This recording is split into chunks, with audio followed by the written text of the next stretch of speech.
En ce moment, les journées sont chargées au Resto du Cœur de Lorient. Côté distribution ou côté réserve, plus d'une trentaine de bénévoles s'affairent. Parmi eux, Christian, 70 ans, qui aide l'association depuis un mois. J'avais envie de faire quelque chose, voilà.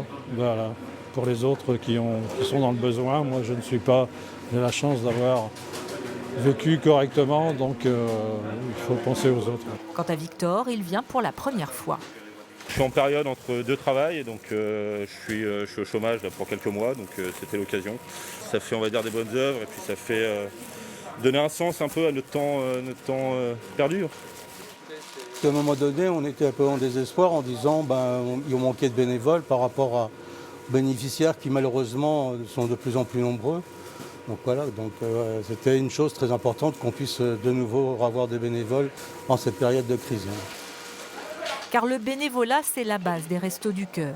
À Lorient, ils sont 75 actuellement, mais il en faudrait davantage encore pour faire face à l'afflux de bénéficiaires. Cet hiver, le nombre d'inscrits devrait doubler et dépasser les 1600. Des personnes en situation précaire, des familles ou des jeunes, comme ce malgache étudiant en licence qui se retrouve sans ressources. Chez nous, à Madagascar, c'est difficile d'envoyer de l'argent parce que les cours de devises ont monté à cause du Covid. Je viens d'arriver et je dois finir mes études avant de rentrer. C'est dur. Pour les accompagner, les restos ont donc besoin aussi de dons plus importants. On a perdu quand même des sources de revenus, comme les enfoirés qui n'ont pas pu être mis en place cette année. Donc on a besoin effectivement de dons supplémentaires pour compenser ces pertes-là.